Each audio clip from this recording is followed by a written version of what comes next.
Good afternoon, everyone, and welcome to episode 16, which is a spooktacular special of Wowhead Weekly.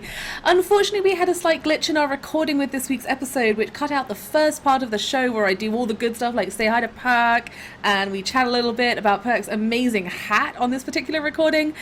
So I have to re-record this introduction without Perk around to show off her amazing hat, but it's coming right up as we start talking about the BlizzCon party and jump into amazing news about swag from our fantastic sponsors to give out to you guys.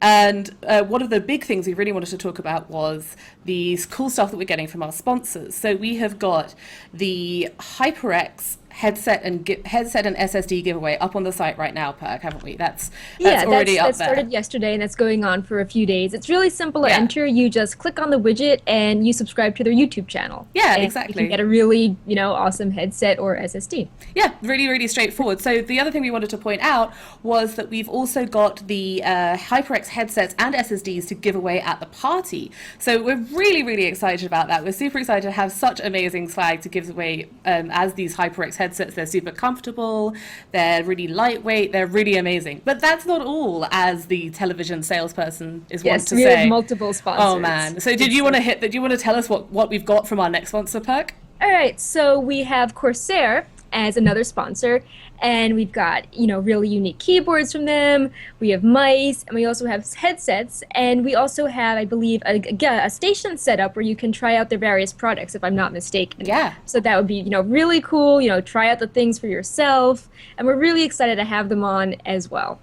Yeah. So that, two big sponsors there, and we have even more, so I'll put that Absolutely, back to you. yeah. So we've got keyboards, mice, and headsets to give away from them. And not long ago, a huge box of t-shirts arrived from Jinx. So we've got, I counted them all out, and I counted over 60 t-shirts. So we've got an absolute ton of t-shirts from Jinx. What are some of the styles? The styles, we've got this really, really awesome fun one, which I absolutely love, which is this sort of pixel evolution wizard, where he starts off as a little dot, like how you could have wizards used to be in the games of long ago. Nice. And then he evolves the sort of evolution of man diagrams that you've seen up into this big proper pixel wizard. We've got some gaming specific ones, like RPG specific ones. We've got a gamers really cool, it's like a guild crest almost. And we've also got some Blizzard specific ones. We've got an awesome Warcraft Orcs versus Humans ones and some StarCraft shirts. They are absolutely fantastic. They're so cool. And we've just got so many of them to give away. I don't know. We did not expect that many. We have been giving away shirts before, so we're really excited we have this huge bundle to give away. Yeah, so we're super excited to have that to give away to you guys as well. But that again, we also have things from Wowhead you can wear. Exactly. So Perk, do you want to run us through the Wowhead stuff that you can wear? So you may have seen me. Oh, I have some here. Oh yeah. You may have seen me in past shows wearing these Wowhead wristbands and Hearthead wristbands. And we've decided to make even more of them for all of the ZAM sites that cover Blizzard games, and you can collect a set of 5. And we also have Wowhead pins. I believe you posted a picture of them before, and they look so nice. Yeah. If you are really into collecting pins like the Heroes of the Storm ones in the BlizzCon bag, you want to get these pins. They're of the same style. They've got a little rocket that's red. We even have a special version that has gold around it. Yeah. And they're so cool. I will be wearing my pin and wearing my arm full of wristbands. Absolutely. Yeah, we're going to be giving those away at the party, but we're also going to be taking any leftovers we have and taking them around the convention with us. So if you find me or Perk and we've got spare wristbands, we may well be able to give some out to you. Obviously, there's a lot of... We'll be tweeting me and be like, hey, we're not covering a panel. Come find us and we will give you a... We're not busy at this one precise moment. So if you're out and about at BlizzCon, come find us and give us, say hi, and we will give you a pin or a wristband or whatever we've got with us. But yeah, that is absolutely not all we've got either. We have also got some discount codes from a game reseller called G2A. They sell all sorts of games from different sites and so much cool stuff on their site. And they've been generous to give us a huge amount of individual discount codes for varying amounts of money. So we're going to be giving those away not only at the party, but also on the site. So people who aren't able to join us and we're only able to join us on the stream will absolutely still be able to benefit from that, which we're really happy about that. We know not everyone can be in Anaheim Anaheim, and it's really nice for us to have some cool stuff to give away on the actual site as well.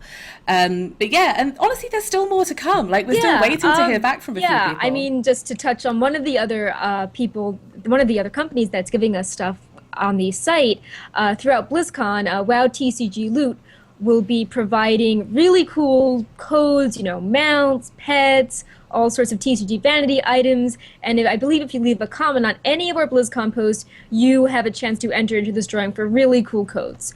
So we're not going to say what they are just yet, but if you check last year, we know we gave away some pretty awesome mounts and pets. So expect something similar. Yeah, exactly that. So yeah, definitely expect sort of cool stuff on the site all the way through. So yeah, we're really, really excited to have a ton of stuff, and it's getting so close now. It's getting so close, and we're still sort of reaching out to other people and getting other cool things in for you guys. And so that's far from everything we're going to have to give away. And I know it sounds like a lot, but this is what we've been working really hard on, is getting together a ton of really, really great loot for all you guys to give away. So yeah, if you're able to come down on a Thursday night at the Annabella, so it's less than a week now. It's less than a week you don't need a BlizzCon ticket to come. You don't need to pay. You just show up. Yeah, just rock up, just come say hi. There's no need to be on a list. There's no need for special sort of anything. Just come along, find us, say hello. We won't look exactly like this, I don't think. Not precisely, but... Yeah, we'll have Wowhead t-shirts on. Yeah, exactly. We'll have Wowhead t-shirts on. And we're also, both of us are going to be up on the stage giving away some really awesome prizes as well. So if you're wondering which ones are Olivia and Perk, if you can't pick us out of the crowd, we're going to be the ones up on stage giving away some awesome swag. So once we jump off the stage, do come say hi, and maybe you'll be one of the people who we pull up to. We're going to have some like fun little competitions. If you were there last year, you remember me doing like rock, paper, scissors and PvP and that sort of silly stuff. So we're going to be doing all that kind of stuff again this year. We're super excited about it, and we really hope you can join us. But Perk, we were also going to talk this week about what we were going to be doing with Wowhead Weekly at BlizzCon. So our plans for that. We're obviously both going to be up on the stage. We're going to be talking about cool stuff at the party itself, and if we manage to drag any Blizzard people up on stage at the party, we're obviously going to be talking. Yeah, absolutely. I mean, it's difficult for them because obviously there's only so much they can say on the day before BlizzCon. Yeah, and you guys don't want to hear the same old like, hey, Garrisons and you're coming. Yeah, exactly that. So it's obviously we don't want to hear the same old stuff over and over again. But we'll do our best to sort of at least introduce them, and like some of the community team and other people who you may not see a ton of. It's nice for them to actually we've get had up some on stage. people RSVP from Blizzard already, so that is exciting. Oh yeah, we've got. I think that, there'll be a lot of people there, and we'll try to get them onto the stage. So exactly. We've got almost 100 RSVPs coming to the party from Blizzard. Wow, so that's more than a few. Yeah, that's more than a few. We've got quite a lot, and we've got a bunch of community people. All kinds of cool stuff going on. But Perk, other than that, we were actually looking at our show scheduling for actual BlizzCon. So what were we planning to do there? We had a big plan for a show at the actual event, didn't we? Yeah. So, I mean, we always do Wowhead Weekly on a Friday, and it's up on a Saturday, and BlizzCon is on a Friday. So we're like, let's do Wowhead Weekly at BlizzCon. Yeah. So you can follow us as we go into the press rooms. You can, we'll do our show recapping the really cool things happening on Friday, like that suspiciously empty space on the schedule and the items panel. We'll do that straight on the floor at BlizzCon, and we're going to try our best to drag, if we see a community person or a dev, we're going to try to drag everyone onto the stream to say hi to us. Absolutely. And we just want this to be a really awesome BlizzCon show. So if you're not at BlizzCon, you can sort of feel like you're there as you follow us around, and we tell you all the cool things. And pictures of all the cool exhibitions, all that stuff. Exactly that. So yeah, we'll be doing our best to get as many cool people on as possible. Obviously, we can't absolutely confirm that we're going to get people on at this point. It's BlizzCon. Anything could happen, so it's hard to 100% confirm that we can stop by the community booth. Oh man, yeah. We're definitely going to be doing that. So we've got cameras, we've got people helping us to film things, and we're going to be trying our very best to wrangle some devs onto the show for you and get all of that uploaded on the Friday for Saturday morning as usual. And yeah, it's just going to be really, and if you see us there filming, come hang out. Like, we'd love to see people there, like hang out in the show. If you have questions, just let someone around you know, and we'll try our best to ask them. And it's going to be really good fun. No, don't be shy at all. Oh, and I just noticed Bruce Nee _CTR in the live stream chat is saying, is the party going to be live streamed? Absolutely, yes. It is absolutely going to be live streamed. It's going to be live streamed right here on twitch.tv/wowhead, as well as elsewhere. So yeah, you can just follow this channel and you'll be able to see the party live stream and all of the cool stuff that's going on. And obviously, if you watch it on Wowhead, we're going to put it on the front page of Wowhead, and you'll be able to go there and watch this stream, and you'll be able to win all kinds of cool prizes there as well. So it is kind of worth watching it on Wowhead if you're interested in winning the electronic prizes that we're giving away through the site. So yeah, Perk, did you have anything to add? Is there anything I've missed? I think that's it. I mean, I guess the obvious other thing is that we will be doing all this awesome BlizzCon coverage. So, stay tuned to the front page of Wowhead, because we'll be summarizing the panels. We'll be uploading all the pictures and the press kits. We'll be putting our sort of, unique detailed spin on everything. If there's something we can make a tool for, there will be a tool for it overnight.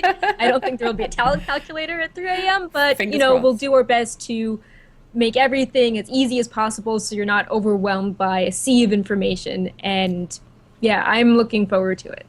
Absolutely, awesome. Me too. No, it's going to be really exciting. I'm super excited for it this year, especially to be like part of the Wowhead team doing the coverage and able to give away so much cool stuff at the party.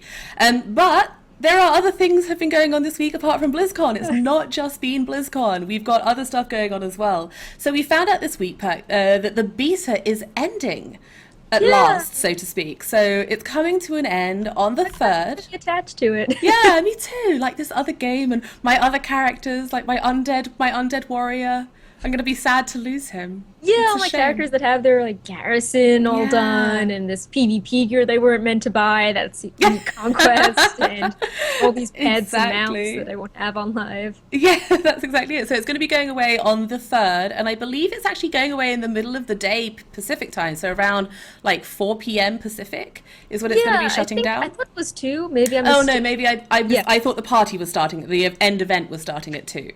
But I'm not sure. So the end event's pretty cool. I'm not sure the specifics, but they're going out with a bang. So there's going to be some sort of event happening on the beta. I don't know if they blow everything up or if a boss spawns, but I will definitely want to see what is going on there. Yeah, exactly. And we'll of anything absurd I see. Exactly that. We'll obviously cover anything that happens there for Wowhead, and that'll be up on Wowhead in case you miss it, because obviously it's kind of in the middle of the day for a lot of people in the States, so it's a little bit tricky for them to really be right there on streams and stuff when it's going down. And if it's anything really cool, we might just throw up the stream, and if we've got the time, and we are a little bit busy, but if we've got the time, we may well just throw the stream up and run around and say goodbye to the beta with all of you guys.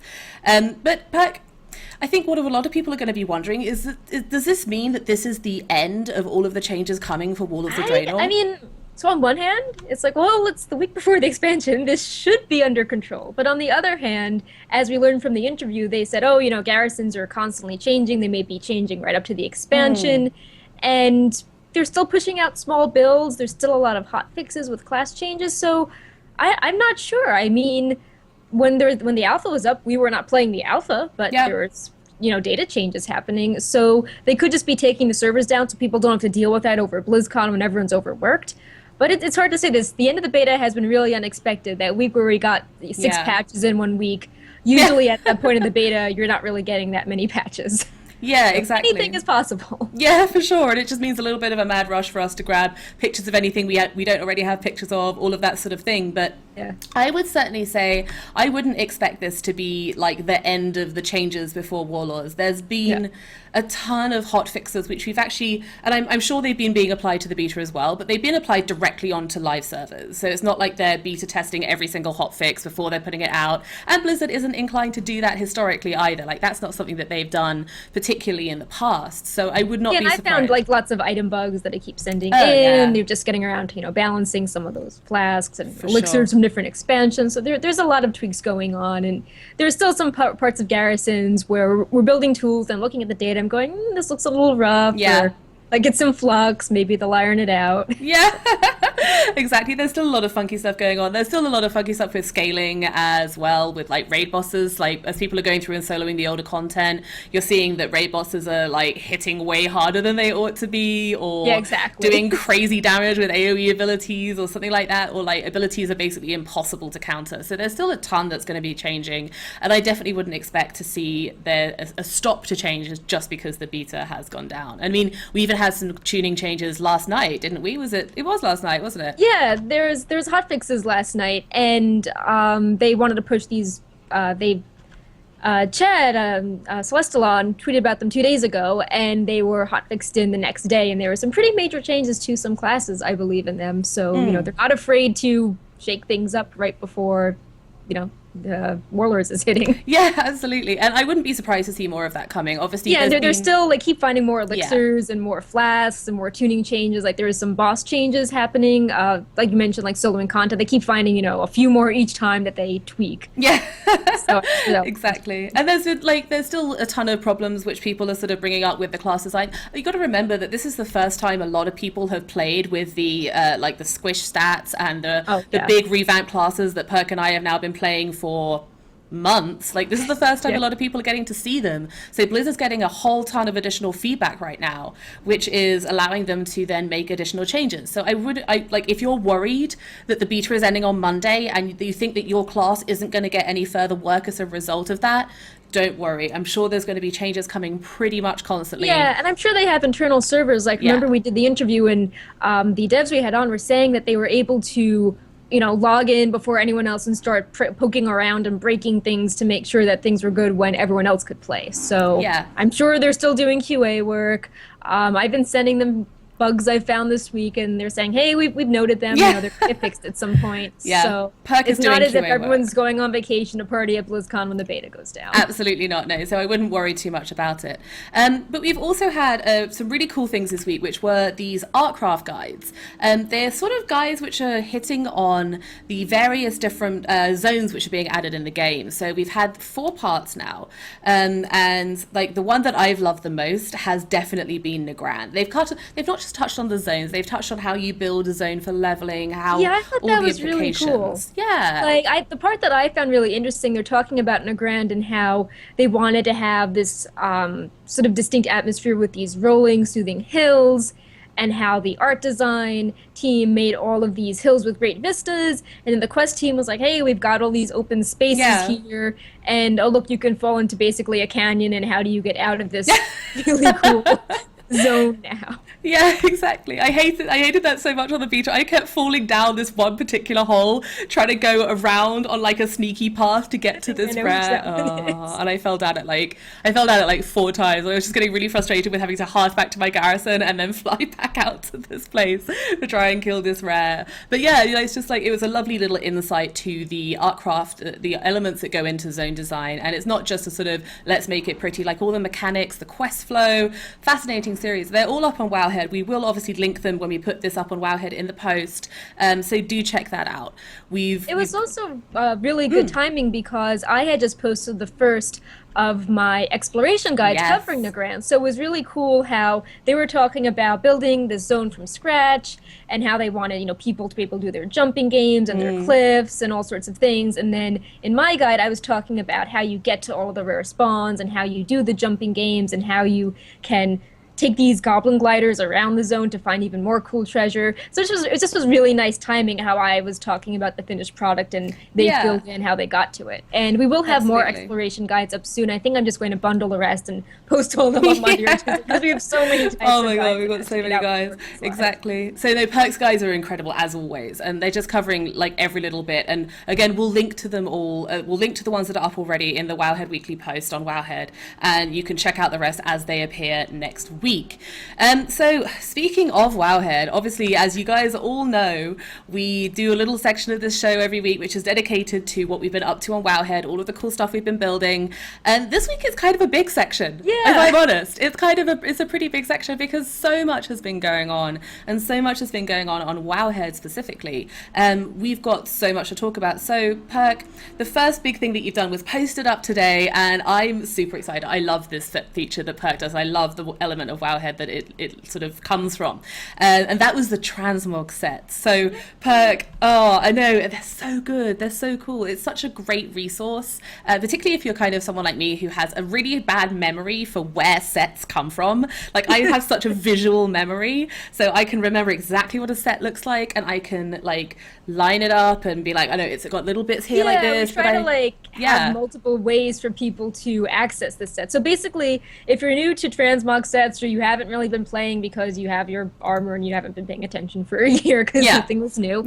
Basically, we have this special custom-built section on Wowhead where we piece together all the items in the game that form complete sets. So, you know, if a belt is from Burning Crusade and the matching chest is from Cataclysm, we stick them on the same page for you. So we updated with all the sets that are coming in Warlords, so quest sets, tier 17 sets, LFR sets, honor, things from garrisons, pretty much all sorts of sets. We've got hundreds of new sets up. We have images to go along with those sets. We have new filters for those sets. And then we also decided to take our really popular transmog guides where we go over all the sets each class can use. And we updated that with all the new sets in them, as well as acquisition methods. So we'll say, you know, hey, you know, this new PvP Conquest set is an Ashran, and here are all the costs. And oh, by the way, it looks like this raid set that you can get in Blackrock Foundry. So, you know, huge project for us.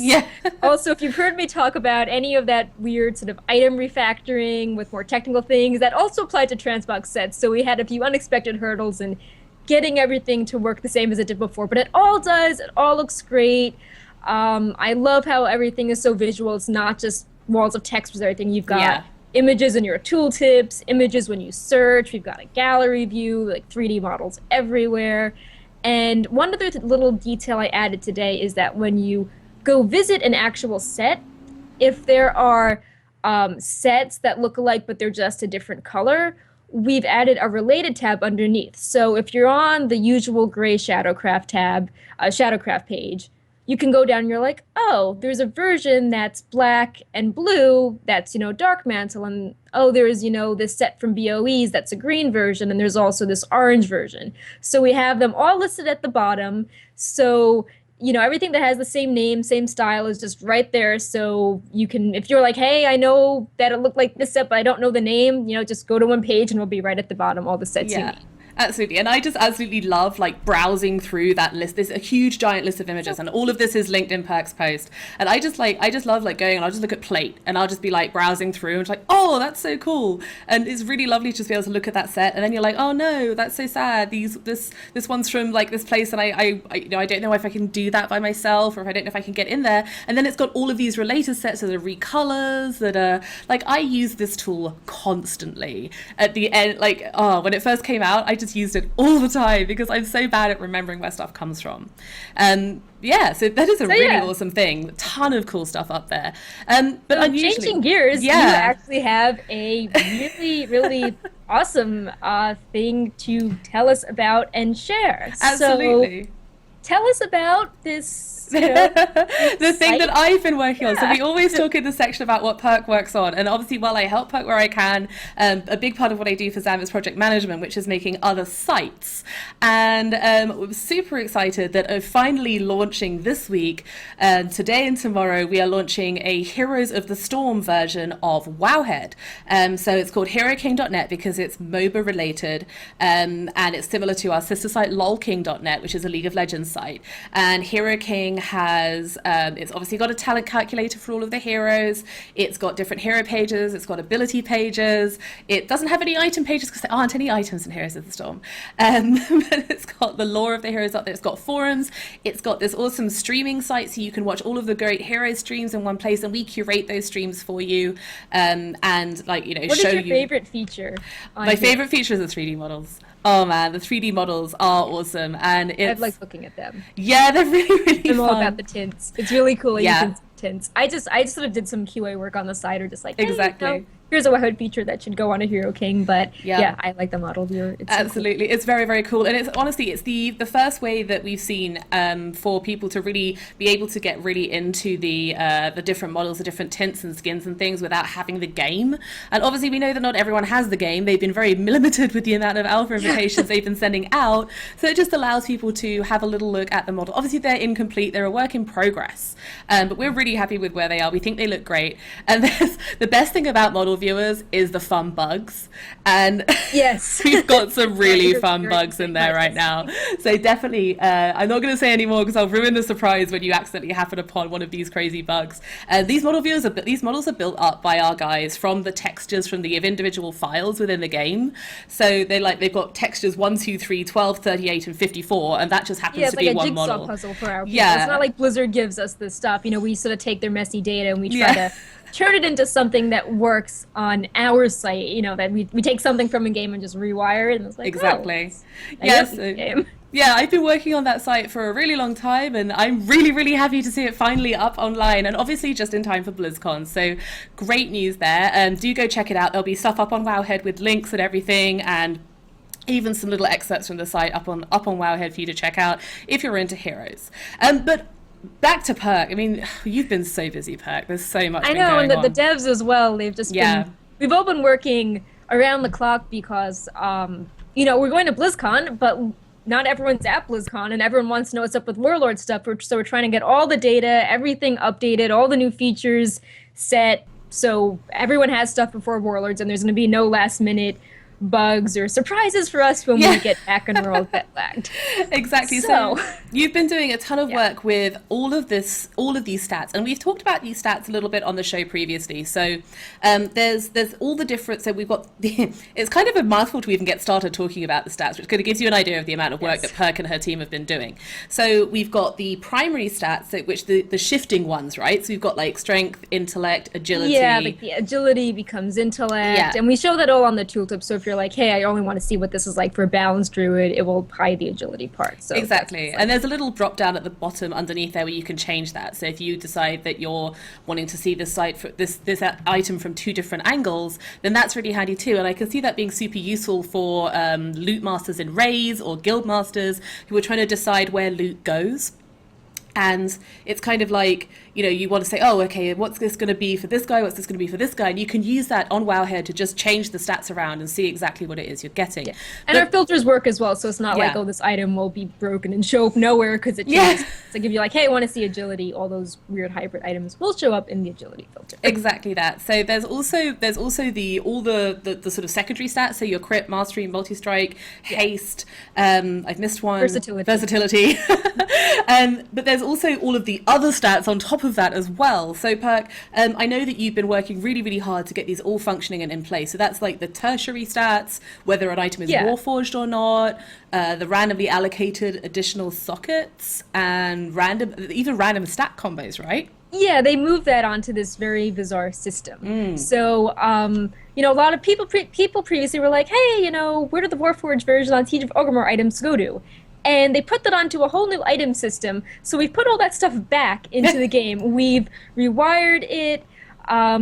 We now show on an item page if it has the option to be tertiary, Warforged extra sockets, random stat combos, and also you can upgrade your crafted items in Warlords a few times. So we also show how those stats change when it's, stage 1 of 3 or 2 of 3 and 3 of 3.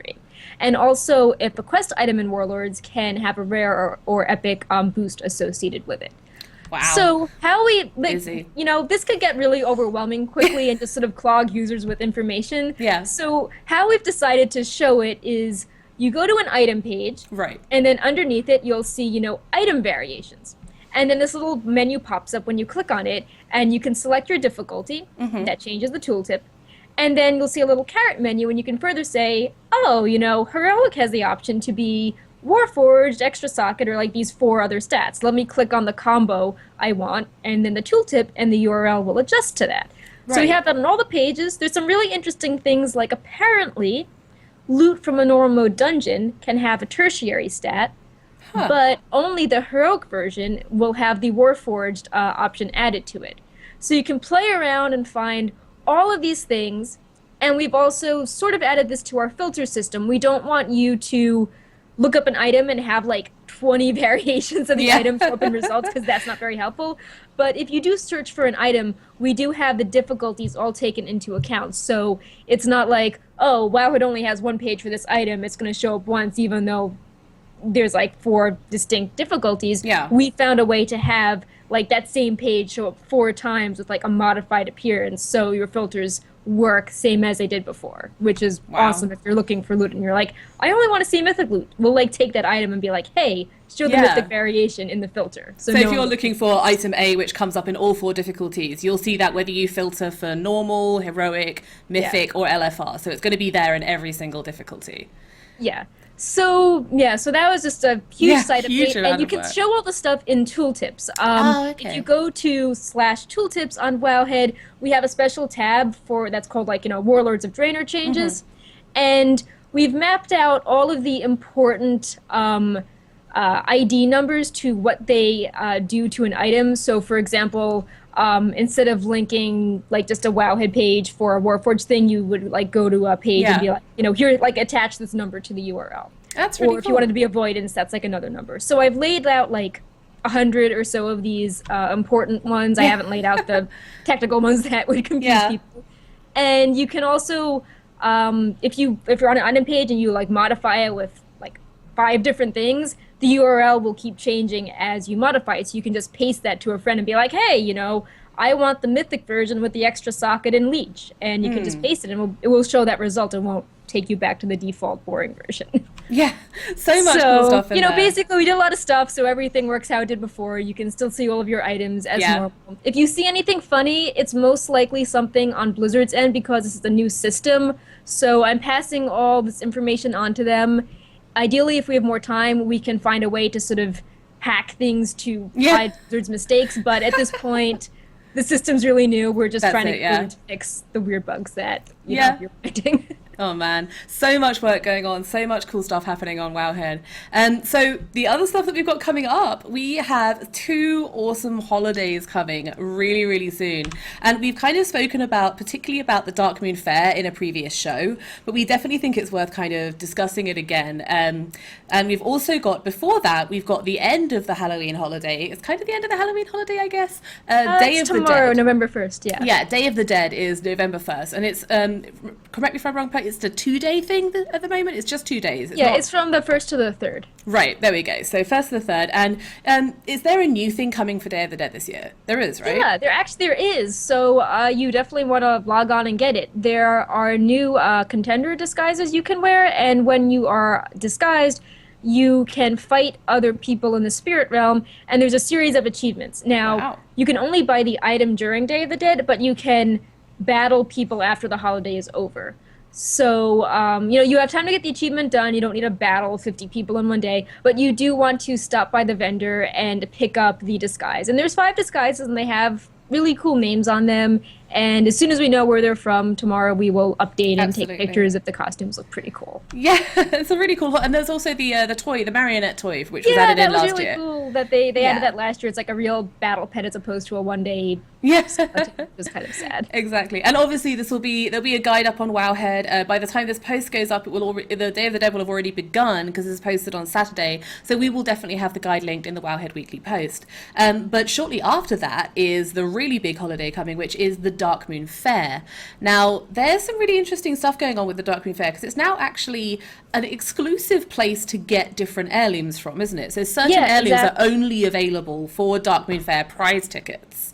Yeah, so if you remember previous to the pre-patch, you could get your heirlooms via Justice Points in your major cities, or you could get them at the Dark Moon Fair. And of course, no one went to the Dark Moon Fair because Justice Points were easier to get. Yeah. But now, with that option removed, you want to go to the Dark Moon Fair if you want those upgraded level 85 versions of heirlooms, as well as those special shields and offhands. So the Argent tournament doesn't have those items, so you want to go to the fair to get them.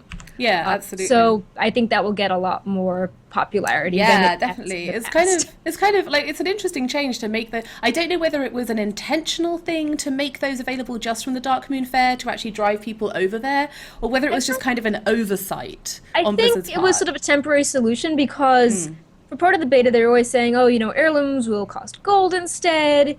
And then when they've been hinting that another system is coming for heirlooms, so this seems to be sort of a stopgap measure, that they don't want to remove the heirlooms completely, but they don't want to offer them for gold because another, maybe it's more complex system is coming. So who knows? I mean, maybe there'll probably be another way to get all these heirlooms in a future patch. That's not the document. Absolutely. I wouldn't expect this to be the case forever and ever and ever, that literally the only place to get off-hand and shield heirlooms is the Darkmoon Fair. But there is a ton more cool stuff happening in the Darkmoon Fair. It's easier to get. Yeah, that's easier to get, and isn't just a case of this is the only place you could get this heirloom, oddly restrictive things like that. There is a total of 7 new toys with the Darkmoon Fair, right? Oh, there's 7 altogether. Fair toys. Seven fair toys altogether. So the one that I love the best is the Blazing Wings. We did a video of this back when we first covered the Darkmoon Fair changes on the beta. And it comes from this thing that you can get from, basically it's a little quest, almost like a little game where you get launched up into the air, you get these fiery wings on your back, and you like fly around going through these rings of fire or smoke, I guess you could call them, like they're sort of smoke rings or fire rings. Yeah, it looks like the Alice Razor encounter if you exactly. Flying in the air. If you raided back in Kata in Firelands, the Alice Razor one was exactly like that. So you get these awesome wings, you fly around, and if you do 50, there's achievements for 10, 20, and there's 3 achievements, 10, 20, and 50, I think. Right. So then once you get to 50, you get the achievement, which is it Brood of Illus? Wait. Yeah, it's themed to the encounter. It's all in the, basically, it's like, oh, you're great at flying through rings. Yeah. There's a really awesome toy you get, which looks like the wings you wear in the encounter. Yeah. They're super pretty. They're really, really pretty. And there's a video for the wings as well. I'll try to remember to link that in the article below, because the Darkmoon Fair guide will launch when the Darkmoon Fair does. It's kind of there already, but we won't be promoting it on the front page until the Darkmoon Fair actually goes live. But yeah, do check that out. There's an awesome video in there. But there's also some other additions, isn't there? One thing which will like ring true with many old school, more longer term raiders is the Haunt Ed memento. Yeah, it's actually slightly different looking at the spell data. So there's this toy called the Haunted Memento, which is not a duplicate item of the super rare item that has a little ghost following you around. Apparently with this item, you can buff a player, including yourself, with this haunted debuff, and periodically for 15 minutes, these spooky effects will happen. Like you can turn into a skeleton, or your screen can be purple, or you can be a zombie. So that is really cool, and people have been buying it and discovering all sorts of effects. And what is the other item that I am forgetting that is a new toy? So there is a Blood Elf disguise. Yes. But it might not be possible to get right now because the item that starts the short quest line is from a level 100 elite. So it might be a little tough right now. Bit tricky. But we put it in the guide because next month you should be able to get that easily. And there was also a really cool thing that I noted in the guide, which actually Bashiok tweeted at us about on Twitter, which is where you do the tweeting most of the time. And it's this, they call it a fanny pack O Darkmoon prize tokens, which is a fanny pack which holds a large, like a multiple prize tokens, which I thought was pretty cool, actually. Yeah, like hundreds of prize tokens. Yeah, hundreds. It's on the Warlords auction house. So if you're like, oh man, all this cool stuff, how do I buy it? You can hopefully win this item and buy lots of things at once. Yeah, absolutely. So it's a really good way to like convert gold. If you're someone who's very good with gold and very poor with Darkmoon prize tickets, there's a conversion for you. Good times. And there's also a couple of cool stuff with pets, and there's this thing called Chester, right? So he's tell me this about Death Chester. Knight vendor who sells these really bizarre things. Yeah. I'm going to butcher the name, but there is this item called the Last Deck of Nemeleth Zobe. Yeah. And like you pick a card from this deck. It has limited charges, and you get all sorts of interesting effects. Like you could do more DPS for 2 minutes, or you could be physically weak for a minute. And the strangest one is that it can summon a stampede of cows to assist you in battle. Hang on. It can summon a stampede of cows to assist you in battle. What? That is insane. 5 cows surrounding. So That is so funny. That is too funny. Okay, we're definitely going to have to find that and make video of that summoning cows. Even if it makes me like dead as one of the effects, it's going to have like a ton of cows. That's so funny. So he's only there at the Darkmoon Fair. He's not available elsewhere as far as we know so far he at just least. spawns there. He's got that, the Haunted Memento, and the series of armor which resembles gear that the Gilneas NPCs wear, and I believe the starting gear. So the really fancy shirts, like the noble attire, like the fancy boots, the really pretty gray and black stuff. And I believe it's still not BOE, but you can, it doesn't bind on equip, so you can send it between characters, you can put it on the auction house if you don't like the fair, but you want a really cool bank alt.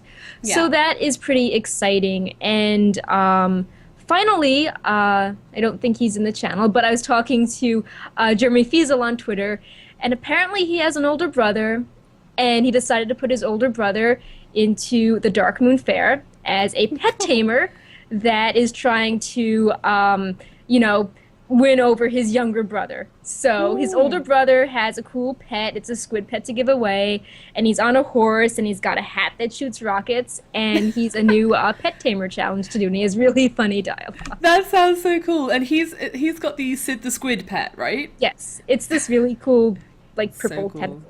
So cool. And the only sad bit of the Darkmoon Fair, I'm a little sad because I was excited for this. I had a ton of fun doing the race on the beta. Yeah, so that was sad. But I think it's coming. Yeah, I have it at the bottom of the guide. It's this cool race where you would like do obstacles, and you could like get this hat to help you bunnies that would taunt us with zeppelins, jump around in rocket boots, but they're still polishing it apparently. Yeah, so it's not gone. It's just not in yet. So I wouldn't freak out that it's not going to be coming, but I'm a little bit sad that it's not in right now. I was really excited about the race. It was so much fun on the beta. But yeah, so the Darkmoon Fair is coming, and obviously, as I mentioned when we first started talking about this, there is a huge Wowhead guide to the Darkmoon Fair. Perk has been her usual guide writing extravaganza self and put together a giant guide on the Darkmoon Fair. Everything that's coming and everything, all of the new cool stuff, video of us doing the challenge to get the flaming wings so that you can like just follow the same route that I took on my like fourth try. I think I sort of mapped it out in my head of how I was going to do it. Achievements, so you can definitely get it. Oh, for sure. Yeah, it's not hard at all. But you can just follow my route if you get stuck. So there's a video there, and there's a ton of cool stuff going on the Darkmoon Fair. And obviously we've also got a guide coming up for Day of the Dead, so don't forget to check those out. So yeah, we've got kind of a short show this week because everyone is just amping up really hard for BlizzCon. We're going to have a ton of news to process, and there's been a lot of small bits and bobs. But as always, we do take our viewer questions every week, and this week we had one via email, which is from Johnny A. And he says, and I'm reading this, so excuse you looking down. Question for you, Olivia. Watching the PvP tournament right now, are they playing in 5.4 or 6.0, and who are you supporting? So if you weren't aware, and I forgive you for not being aware, WoW PvP is kind of a niche market for WoW players. It's not something that everyone does. But there is a PvP tournament taking place right now. It's basically the first round of qualifiers to get into BlizzCon. And the reason I think that Johnny asks is because there's a bunch of mechanics in there which people are sort of going, oh, wait, what? And they are indeed playing it in 5.4.8. So the PvP tournament is actually going to be played in the last season of Mists of Pandaria, effectively, rather than going into the 6.0.2 changed stuff. So you still people have got ridiculous health pools still, you still got mana mechanics in there, you still got all of the 5.4 stuff, excuse me. And then at BlizzCon it's going to be much the same thing. So it won't be until next year's BlizzCon that we actually see a PvP tournament taking place in 6.0. So, and who am I supporting? I have to support Skillcat EU. I have to stay true to my EU roots. But I would not be sad at all to see 3 amigos coming in to take second place at Skillcat EU. They are some of the most well-known PvP arena players in the world, I would say.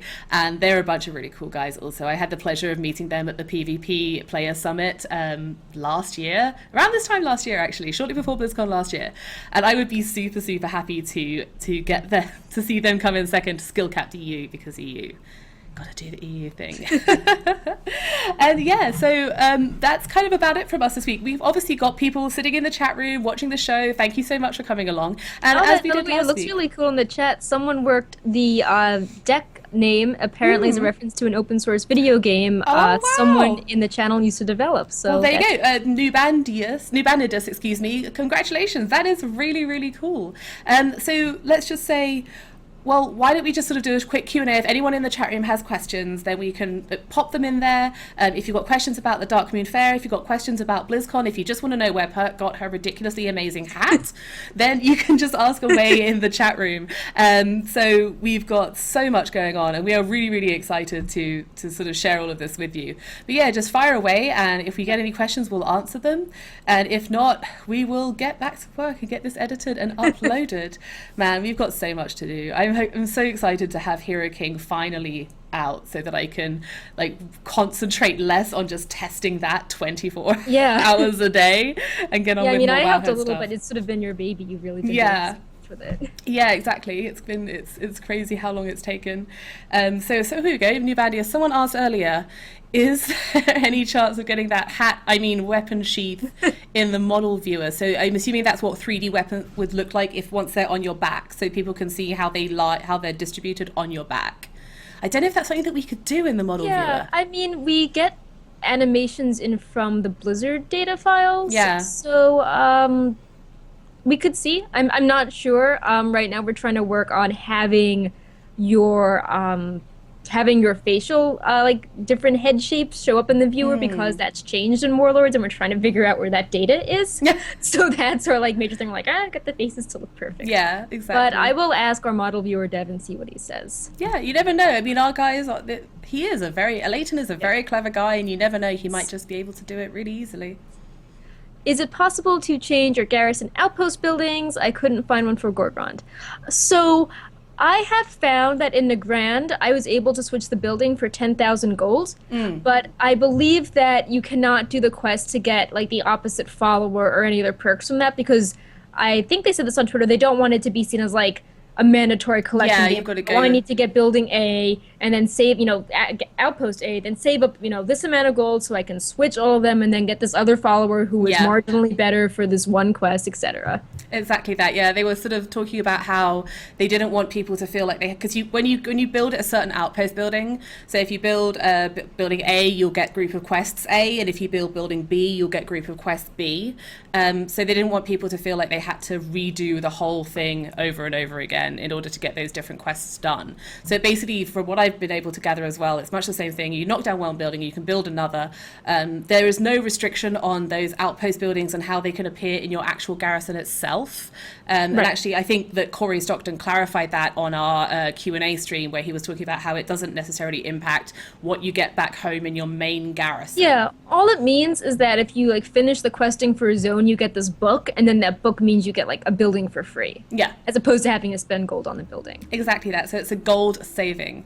I'm noticing a ton of people are getting their BlizzCon goodies, their virtual goodies right now. So that's really exciting.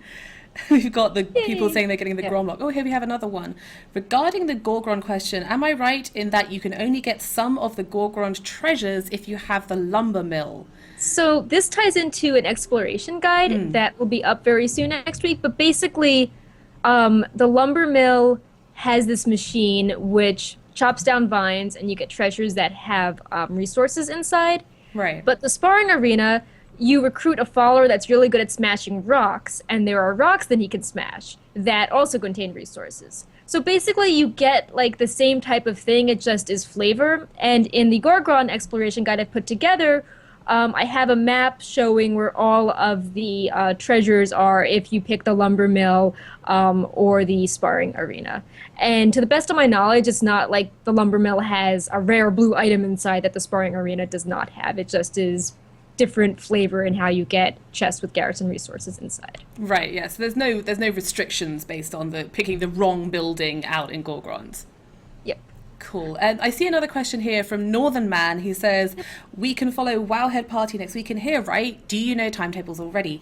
We do, and yes, you can. So you can tune in to twitch.tv/Wowhead, or better yet, watch it on the Wowhead front page. We're going to be embedding the stream there, so you can just literally go to wowhead.com and watch the stream on the Wowhead front page. So you don't need and it's from 7 to 11. Yeah, 7 to 11. Yeah, and we'll be streaming all night. Pacific time. Yeah, sorry, that is Pacific time. That's well worth mentioning. Yeah, we'll be streaming all night. So do come and check it out. And you can also, as we mentioned earlier in the show, you can also win a ton of awesome online website only prizes there too. So do definitely come check that out, and you will definitely win something. Well, you won't definitely win something. You'll definitely have the opportunity to win something. So all these questions about the hat. I know. I think we need to get the hat in game somehow. We need to petition the Blizzard devs. Who do you think is going to get the world first black hand kill method? Yeah, they were really strong in Mists of Pandaria. Yeah, so I have to say Method. continuing with tradition. I've been a and Method also fangirl. EU, that makes you happy. Yeah, and also you. I've been a Method fangirl since like they started hitting big in early Cataclysm. They're such nice guys. They are so like hardcore raiding guilds often have this reputation of being kind of angry or like tight wound or standoffish or anything like that, and they're just so nice. So I really like them, quite aside from how they're very successful raiding guilds. So there you go. Or Paragon, yeah, Northern Man mentions Paragon, and I hear Paragon are actually going to be fielding a Mythic team for Warlords, so that could be really interesting. Prior to Method's domination, Paragon, who were a Finnish-only raiding guild, and when I say Finnish-only, they actually genuinely stick to that too. They only recruit Finnish language speakers, and given that Finnish is one of the least spoken languages on the planet, they have a really limited pool of raiders to choose from. So it's going to be really fun. I'm definitely interested to see how that plays out for them. And obviously then you've got the US guilds, like you've got Midwinter and Blood Legion, who are likely to be up there in the top 5. The Russian guild like Exorcist, and then the sort of guilds like Envy, which are more pan-European. But I definitely feel like Method have got a really strong chance. I have a really cool question from Mr. BC Walker. What is the most interesting cooking item in Warlords? Oh, man. So this is really cool because cooking has a big revamp, and there are some toys associated with cooking. So I'd say, let's see, there are a few that I think are really cool. So there is a Steamworks sausage grill, which is a cooking fire. And there is a Brewfest version as well. So there's one from Midsummer and one from Brewfest that are like really cool grill cooking fire items. And there is a pet called Little Leftovers.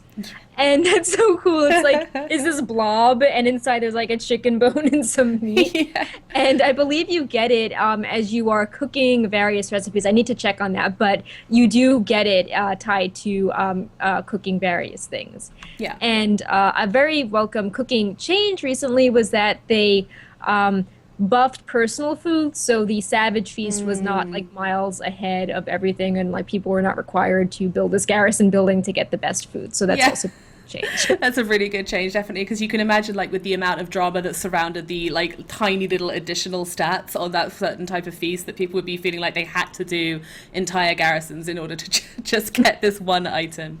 So we've got a bunch more questions in here. Actually, we're having a little impromptu Q&A, which Perk and I both really love doing. Yeah, so this I like is fun. So Cats and Things asks, what is there to WoD except for garrisons? Like, it seems to be the only new feature. Is it really that in-depth that it will change the entire expansion and last all expansion?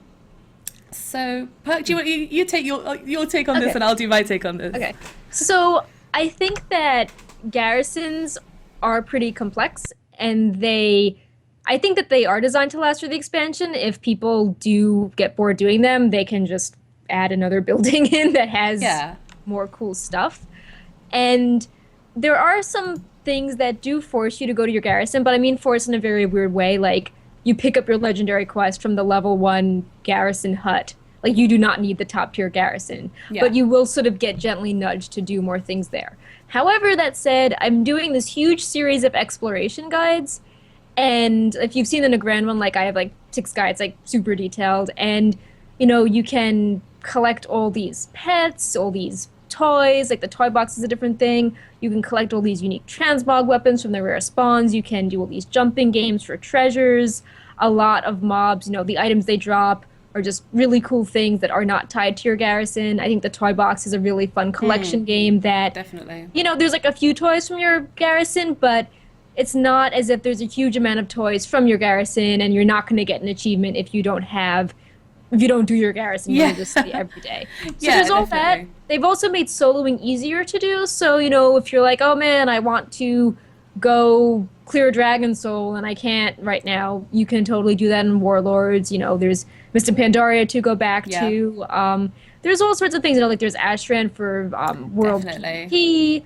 PvP. So I think that there's a lot of things, but they are trying to route you to your garrison, and it seems to be a pretty like flexible system where if they're like, oh, all these people have built their stables, gotten their mounts, built their menagerie, got all their pets. Everyone doesn't know what to do. Like I'm sure they can just plop a building. I'm sure in they'll a put later more patch. in. Exactly. More transmog gear, more mounts. Who knows? Yeah, and I think like from my perspective at least, there's definitely a lot that's pushing you into the garrison. Like, I tend to be the sort of WoW player, and this is part of why Perk and I are like a good balance of each other. Like, Perk is very focused on everything. Like, Perk does literally everything in this game. She raids, she does all of the mount collection, all of the pet collection, she does everything that there is to do. Whereas I tend to focus more on the sort of, like, I love the gameplay aspects, so I'm big into PvP. So the garrison to me is a little bit less sort of, oh my goodness, this sounds so cool. But that aside, I definitely don't feel like it's in any way mandatory.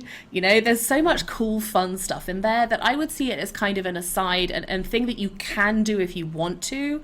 There's definitely stuff that's going to poke you into your garrison. Like, you're going to get poke, go do the legendary quest, poke, Right. go do this thing, go do that thing, look at your garrison mission followers. There's stuff that you can get from them that's cool. It's not necessary, but it's a cool additional element that you can pick even up with there. professions, like you can buy the recipes from the profession building, but you can also buy them from a guy in Astran. Exactly. The city Astran, you don't have to PvP to get. Yeah, you don't have to PvP, don't worry. But I think there are things in there. There's not a ton of stuff in there which you absolutely categorically means that you have to do. You have to do the garrison as someone who does any particular type of gameplay. There's definitely advantages. Like, there's this really cool bit of the garrison that is PvP specific called the Gladiator's Sanctum. And the sparring arena, I can never remember which. Yeah, like, it's the same same. on So it's either like, if you're going to be killing people anyway, pick up the buildings. So if you kill enough people, you get a cool title. Like, and you might as well. Like, it's one of those things where it rates. It's basically you pick up the building, you build the building, and you can pick up the building at like level 1. Like, you don't have to have leveled your garrison in order to get this building's plans and build it. Like, you pick up the building at level 1, you go do some PvP. While you're doing your PvP, you pick up bones, and then you turn those bones in, and that allows you to get to build to level 2, and then you have to get a really huge amount of bones, and I would definitely recommend going to Ashran to collect these bones because it's going to be the easiest way to do it, and that will allow you to get to level 3, which will then give you access to this Highmore Colosseum, which is something that PvPers have been asking for forever, which is a free-for-all arena. So it's like literally everyone is a hostile in there. So you go in there with like 10 people, and it's like 1v1v1v1v1v1v1. It's everyone is against everyone else. You've got no friends in there, and it's a really, really good fun. I could definitely recommend that if you're into PvP, definitely consider checking out that building. But like I say, there's no obligation there. Yeah, there's like, no you don't need get to do it. like elite, conquest doing this. You get a really cool toy and really cool titles. And you can get the starter gear, like the bad blue gear, but it's not like, oh, I need to get this free chance of a free conquest item by doing Highmall Coliseum. Yeah, and there is a very, very, very tiny chance to get a conquest piece, but you could only get that once per week per group. So if, say, Perk and I decided to go do some PvP together, and we went in there and we PvP together as a group, and we brought all, like, I don't know, 3 other people from Wowhead along with us. We went in there as a group, and our group won. Then only one of us would be able to loot the chest, and only one of us would get a very, very minute chance at some higher level gear. So although it's a possibility, it's definitely not something that I can think any sane PvPer would be doing, because we're all going to be PvPing elsewhere, We're all going to be over on Ashran. But I do definitely think, just to go back to the garrison question, that there is a lot in there that you can do. There's a ton of fun stuff in there that you can do. My slight concern with garrisons, my only real concern, is that there is the potential that it might be the outcome that people tend to spend time in their garrisons rather than out in the world. Yeah, I was curious. I mean, like, you've got these monuments in your garrison, and it's like, oh, you kill this mythic boss, you get a special statue, and it's like, oh, don't you want to have something to show off with your friends as opposed to into your little house that no one else is seeing? Exactly. Will people be AFKing in their garrison versus AFKing out in the world and, say, Storm Shield or War Spear? Yeah, and I kind of feel like I'm slightly concerned that it will lead to relatively empty cities, and I'm a little bit worried about that because I love just like, I'm an instance player. I like most of what I really love doing in WoW is done in instances. So I'm often AFK in cities, and I like having people there to talk to and hang out with and show off my cool mounts, all 52 of my cool mounts too. So I'll knock two questions up quickly. Yeah. So Noob was no, not Noob. Someone was asking me if I got my sprite darter in, and I did. Yay! So at the beginning of the show, I've been holding it. Super cool. That's so cute. And someone else was asking, the treasures of Draenor, are all of them tied to a quest achievement so they can be tracked? And they've noticed that the vignettes I've listed on the map have a quest completion macro to check if we've killed them, and only some of the treasures do. So actually, I would try visiting the pages again and clearing cache, because as part of this big exploration thing, we have tried to make an effort, even manually, to link up a treasure object with its associated tracking quest. Yeah. So if you haven't seen all of them before, like, a lot more should have them now. I'm not going to boast and say 100%, but quite like several hundred objects should be linked together now. And if they're not, drop a line to feedback and try clearing cache. Yeah, absolutely. And for people that aren't sure, basically, starting with the Timeless Isle, there's this macro you can use where if you know like the technical ID, you just run this line. And if it returns something like 1 or true, that means you've already looted the chest and it's done. And if it's 0, it means you still have to do it. So like if you really can't remember what you've done, you can just pop in this line. Yeah. And because so many people were like leaving these codes in Wowhead comments, we decided to automate the process and just automatically show that on the page underneath the map on an object page. So you just click, it highlights it, paste it into the game, shows you if you've already gotten that done. That makes life easy. So yeah, a couple of quick questions which I've picked up here. I'm not how to say your name, Koanun was asking if there is any indication that the other crafting professions are getting a catch-up mechanic similar to blacksmithing and cooking in Mists of Pandaria. Pretty much every profession it's awesome. is getting a catch-up mechanic. Cooking and fishing already had them, so they are not getting additional catch-up mechanics, and the same applies to herbing and mining, but basically they're all going to work roughly like that. Nuben Nidus kind of hits it on the head where he's talking about in chat, almost every Warlords of Draenor recipe being crafted at level 1 and remains orange up to level 600 plus. We've covered this in quite considerable depth in previous shows. So if you want to go... And it's all in the profession guides. Like, we have a section being like, here's all the new stuff you can get, and here's how you can level up. And like one really cool thing is you can make all the drainers, not all, but you can make drainer quality useful things at level 1. Yeah, absolutely, which is really, really cool, and honestly a much needed change in my opinion, just making that leveling process more profitable and fun. And there's also a ton that you can do with garrison buildings which allow you to build not the very best gear, but some of the reasonable gear in the middle without even having a profession on the table. Oh yeah, that's a cool site feature we did. So for on so the crafting spell pages, so on crafting spell pages, we now have an extra 2 lines that say, hey, if you do not have a profession, you need building level X to craft this item. So we show that for the special items which take a building level 2 or 3. It's bright red text. You can't miss it on spell tooltip. So it's the spell ones, not the items, because items would be confusing. Yeah. But yeah, so basically you can craft like some epic gear, like blacksmithing weapons, like basic level drainer flasks without having those professions, which is pretty cool. Yeah, that's pretty awesome. Northern Man asks, which PvP feature are you most psyched up for, skirmishes or Ashran? Oh, that's really hard to choose, man. That is really, really hard to choose. Right now, I think I'm enjoying skirmishes more because you can't get to Ashran yet. So I'm having a great time. I'm being the worst troll in skirmishes because I'm queuing as a tank, which is really uncool, basically. I used to do a ton of when I first started doing arenas, I did them as a protection paladin, and I got my first 1750 rating. The first time I got to 2k was with a protection paladin. So yeah, I've done a bunch of protection paladin tanking PvP, which is terrible. And actually, my goodness, I'm gonna probably completely butcher this name, so for that I apologize. Kjempebikja. I think Kjempebikja, so I can Kjempebikja, something like that, asks, how is it in beta without flying, and how are gathering professions without flying?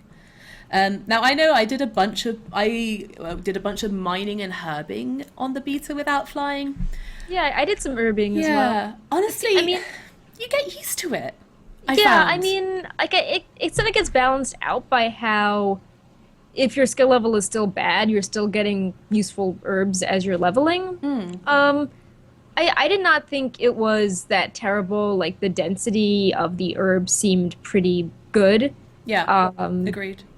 like the mob, they were in areas where there weren't, tons of mobs eating your faces off. It wasn't like, It was oh, if like I stand in Twilight the wrong spot, Highlands or you'll fall off something. this cliff Yeah. and not get your herb. So it seemed to be pretty good.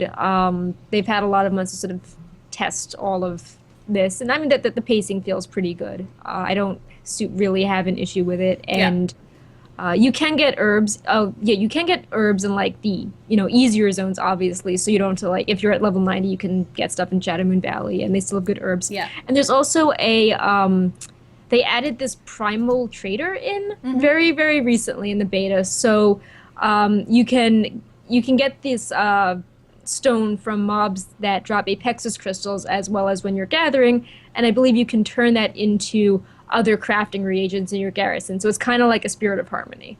Yeah, absolutely. So, and like again, it's I don't know.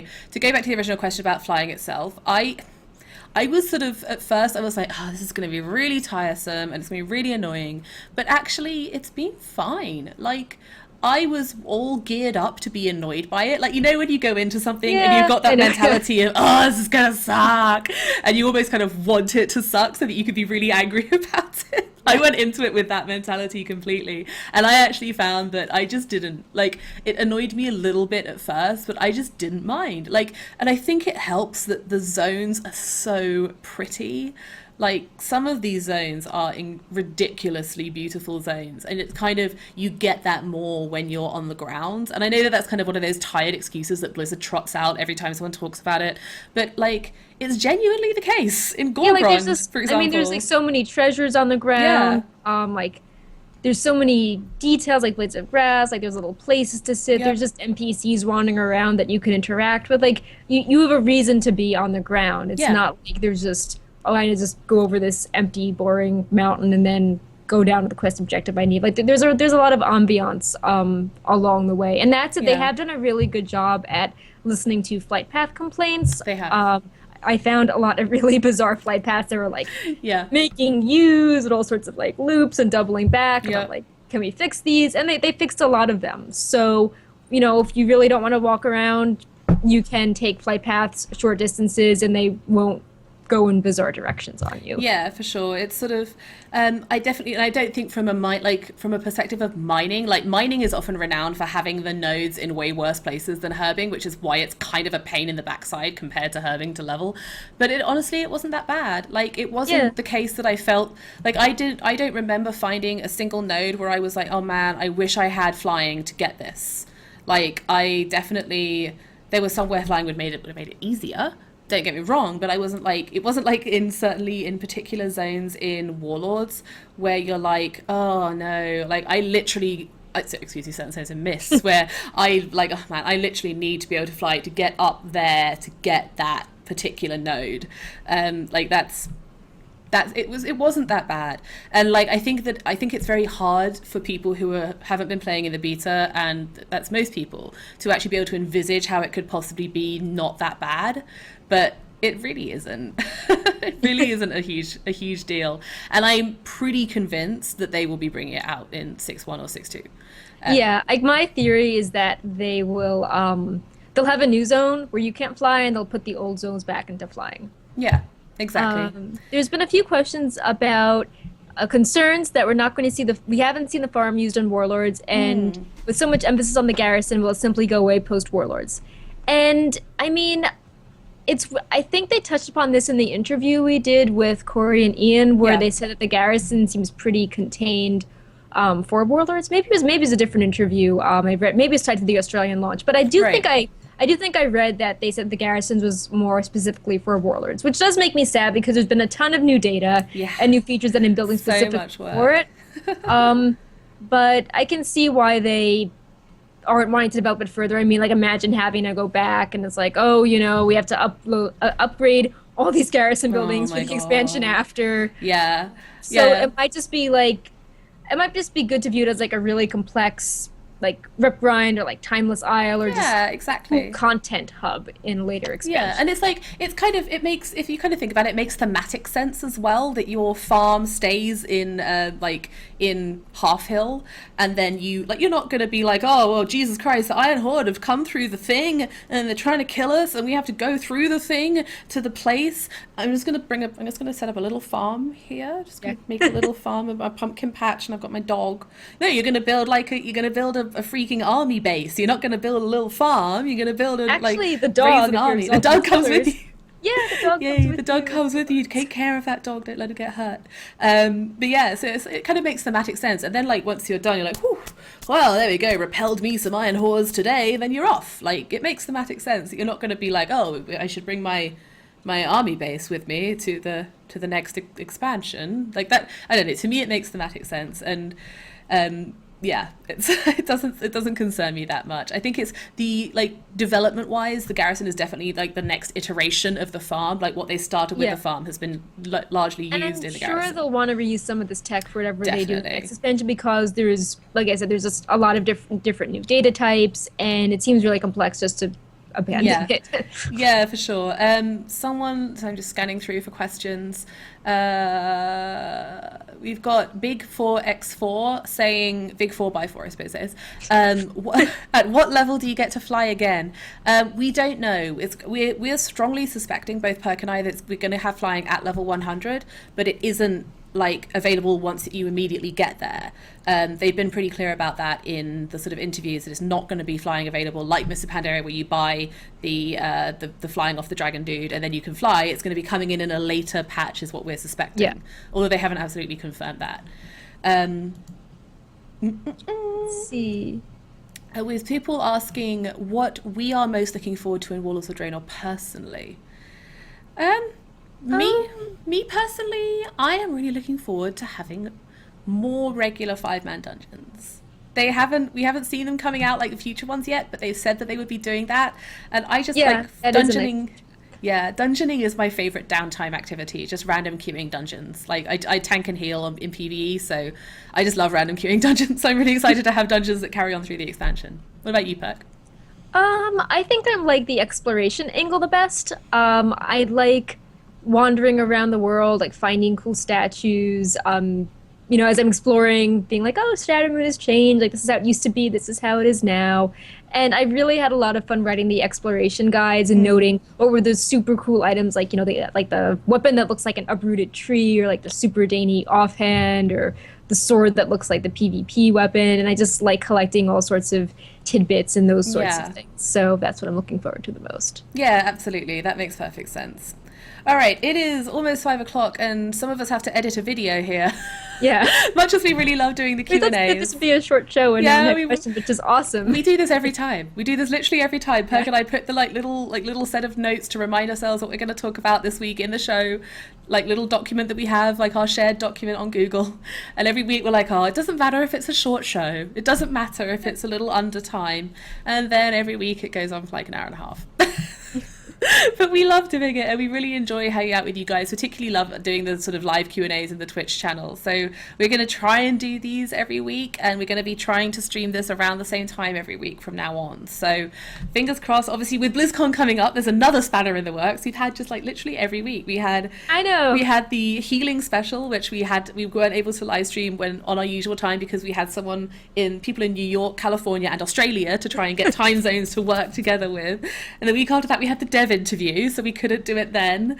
And the We week had the after that, BlizzCon we unboxing had the with BlizzCon 24-hour unboxing. notice. Yeah, really, really, really short notice. And they were like, oh, okay, can we do this at this time? So then here we are. We started this one at 3:30.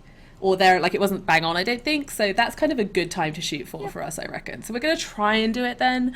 And now next week got BlizzCon, so we can't do it then. But yeah, thank you so much for hanging out, people in chat room. This was a lot of fun. Love And if it. you are going to BlizzCon, please come and see us. Don't be shy. If you see us being busy, just say hi to us. We love Yeah. friends, or tweet us if you want to like schedule a time to meet us. Exactly that, yeah. So do come say hi, or yeah, exactly. Drop us a line on Twitter. We're going to be checking our Twitters pretty constantly. And if you come across us with some cool Wowhead swag that we can hand out, you'll get some cool Wowhead swag. Awesome, Yep. fun times. All right, guys, I've got. Oh, hang on. There's one person. Are you guys planning on doing a launch night stream? Pass. We'll just have to see. Honestly, it's normally me who runs the streaming, and I have a massive personal thing happening the night before launch. So depending on when I get back from that, I may be able to stream on launch night, but I wouldn't like to promise something and then not deliver, because Perk is going to be busy putting Wowhead stuff out. Inevitably, there's going to be a ton of Wowhead stuff going on that Perk needs to fix. So she's going to be busy with that. I wouldn't like to promise, but we will certainly try. At least we'll probably have a Q&A around that time, like maybe the day after. Or lots of Q&As. Exactly. We'll have stuff planned. For sure. From Aqua Dark. Yeah, absolutely. So thank you so much for coming out to hang out with us, and we will see you again next time. You can follow me on Olivia D. Grace. Oh my god, I pointed at the right side. Yes. Yay. And you can follow Perk on Perculia. It's above her screen. You can follow Wowhead on Wowhead, and as ever, you can check out everything that we've talked about, everything related to the beta, which is coming down on Monday, everything related to live, the holidays, everything on wowhead.com. Thank you so much for watching and hanging out with us, and we will see you next time. Bye bye.